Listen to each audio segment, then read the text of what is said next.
Hey, mate, say, mate, hey, stop that cat. Yeah, Big Dallas. Dallas, Texas. Yeah, definitely. Errol Spence, he got him something to say. Errol Spence pops out and G-checks the game of boxing, lets it be known he sees.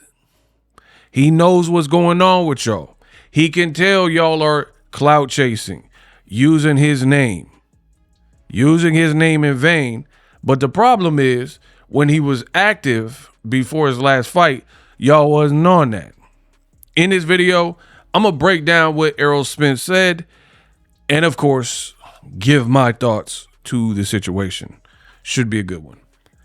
What up, Fight World? It's your boy Ego, and I'm back with some more boxing. Now, I give you guys the news. I've been feeling good.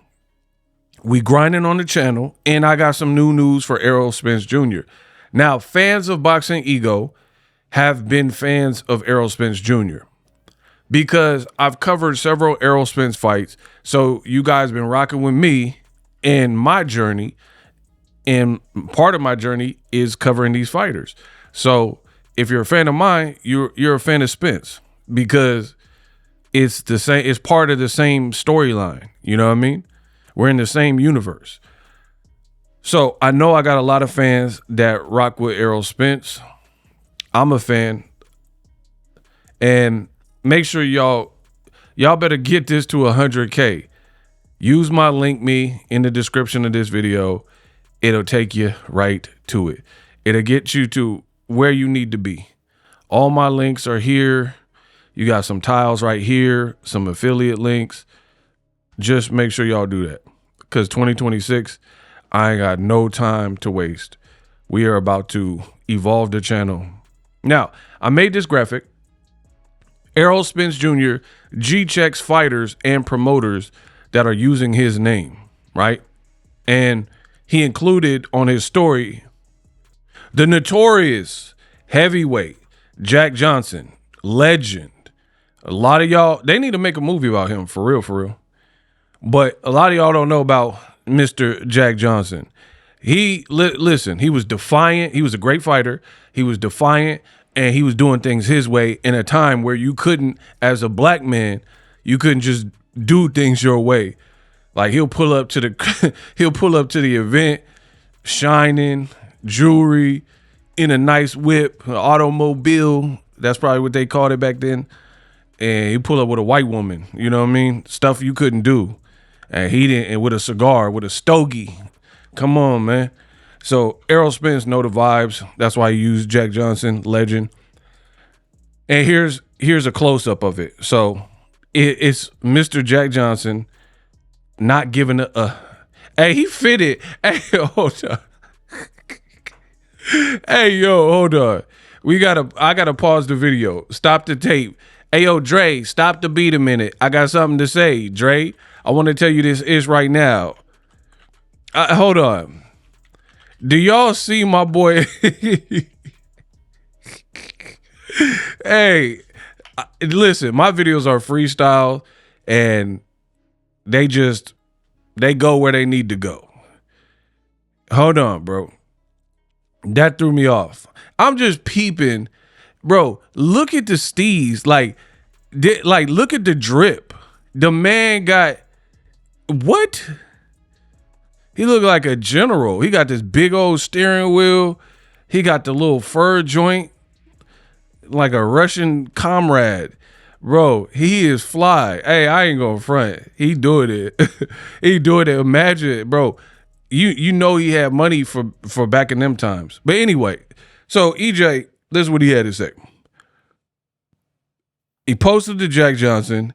It says, when I see guys who wouldn't utter my name before my last fight mentioning me. And he just looking at him like crazy, like Jack Johnson was looking at him. Bro, that man got the ultimate drip. More people need to be talking about Jack Johnson. Look, this is him. He looked brolic too. Hold on. This is him in 1915. Born in like the 1800s. Yeah. Oh, his birthday right by mine. I'm March 25th. He's March 31st. So we both Aries. See, that's why I like him. Oh, okay. Yeah. Aries rule the world. he died in North Carolina from Texas, and obviously Errol Spence is from Texas. He's from Galveston. They called him the Galveston Giant. So that's even doper because Errol Spence is using a fellow Texan, a historic heavyweight that didn't give a right? And yeah, man, Jack Johnson, he the man. Shout out to him. And they used to be mad because he'd be winning the fights. I think they threatened to like off him, like unalive him. Like, you better lose this fight, ninja. You little egg.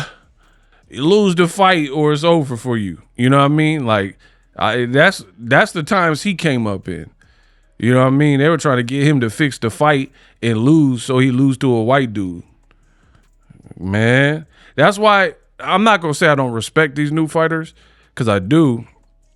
But the game was different back then. They was fighting for something way different than these modern times. These new fighters, a lot of them are spoiled. They'll be like, all right, they'll fight on social media, but when it comes to send a contract, they not even trying to fight for real. You know what I mean? They're like, oh, give me mega millions. And their brand ain't even that popping to be doing all that. Anywho, listen, back to Errol Spence. I agree with him. 100,000, because that's the reality of life. I tell you, one reason I like boxing so much is boxing is truly, out of all sports, boxing is the closest to what life is, right? Hear me again.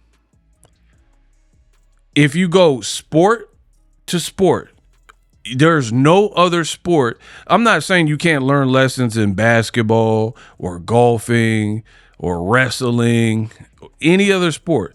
But I feel like when you look at the human life and you look at boxing, boxing exemplifies and matches life the closest. Like, because you look at your life, you've had ups and you have downs. Most people in boxing, even if they don't lose on paper, they've had ups and downs, right? Like Floyd Mayweather, he's undefeated, but he had people against him, bad deals. His uncle, Roger Mayweather, and trainer died, Kitchie, and, his ex died. He had tax problems, you know what I mean? Like he got robbed in the Olympic. So his dad went to prison. Like, this is the life of a fighter, the average fighter, got all that type of stuff going on. You know what I mean? So boxing is truly the closest to life. Errol Spence, he on top for hella long, collecting the belts one by one. Hey, Strat season, man down. He's selling T-shirts. Everybody rocking with it. Everybody like, oh, EJ. And sellout crowd. He loses to one Terrence Crawford, who's a very good fighter, right? And people are saying Crawford a legend, but then why are they telling Errol to retire? Because he lost to the person you say is great, number one and a legend. Not number one now because he retired, but that's not making no sense to me. You know what I mean? How are we so hard on Errol Spence because he lost one fight, but he lost to Crawford beat everybody. Nobody told Mean Machine to retire after Crawford cooked him. You know what I mean? Nobody told these other dudes to retire. Madrimov, no, Crawford beat him too. You know what I mean? Despite the fashion you think he did or didn't do it. You know what I mean? Crawford won. I think Canelo should retire because that was more embarrassing than Errol. Errol lost to somebody, who knows? Crawford might have outweighed him because Errol, we know it was a struggle to make 147 for so long. So he was probably at a deficit. Plus he had the car accident. These are the facts. Crawford probably, struggled to make the weight at welterweight, but not as bad as Errol Spence, who had been there longer. So when Crawford replenished and rehydrated, he probably felt good. And then, on that given night, Errol Spence had a flat performance. It is what it is. But I do agree with EJ. I agree with Errol Spence because this is, again, boxing is life. And you look at it, this is how people act. When you're on top, everybody want to roll. Like, you notice, I don't even like to say it because I'm such a real person. I feel like the world will just identify and see on their own. But for the sake of this video, to make a point, I'll illustrate it. But I don't always like to call out. Like, I do a lot of like charitable things or goodwill things. I don't always call them out, because as long as the man upstairs know what's in my heart and that I did it, then I'm good. I don't have to highlight everything. But for the sake of making a point, I gotta bring it up. Adrian Broner. I have over 500,000 following on my multiple platforms, be it YouTube, Instagram, Facebook, all that, right? So I have a big following on multiple platforms, right? That I had to work for. Shout out to the fans. I've covered so many Broner fights. Where he's at in his career, I don't like to see that. You know what I mean? Like, it's not like Delonte West in basketball. I don't like seeing stuff like that. Bobby Brown, you know, in the early 90s and stuff, when he started getting into addiction. I don't like seeing that. And I don't like to glorify that. And I don't like to amp it. So if you look at from my YouTube to my Instagram to my Facebook, everybody else is talking about Broner during this low moment and posting whatever video of him in Vegas, like slurring his word, like, man, give me a drink. You know what I mean? I'm not posting that. I don't want to post that. You know, I hope the brother gets what he needs and, you know, can do whatever the next chapter of his life. But I don't want that to be the conversation. And again, I understand Broner makes his choices. It is what it is. This is where his life is at. But addiction is real. You know, I've never been addicted to nothing, but I know people who have. You know what I mean? And I just don't want to see people in that lessened state. Like, Broner literally was like a top name in boxing, and then to see the fall from grace is kind of sad, to be honest. Like, slurring the words and gaining weight and addicted and stuff like that. So the reason I brought this up is because, again, boxing is life. Look how people do you. You know what I mean? When Broner was on top rapping and walking out with Kendrick Lamar, see, some of y'all didn't even know he came out with K-Dot. And he was doing the K-Dot walk before K-Dot was K-Dot. You know what I mean? No disrespect to Kendrick, but I'm talking about well before the Drake beef, when Kendrick wasn't as popping as what he is right now. So Broner is a trendsetter and, you know, made it crack and showed people a blueprint of how to promote and self-promote, get yourself popping, be exciting. Even guys like Gervonta Davis said coming up, he was watching Broner. He was like some Floyd, but also a lot of Broner. So great fighters right now owe something to Broner because he was the flashy guy people wanted to be like.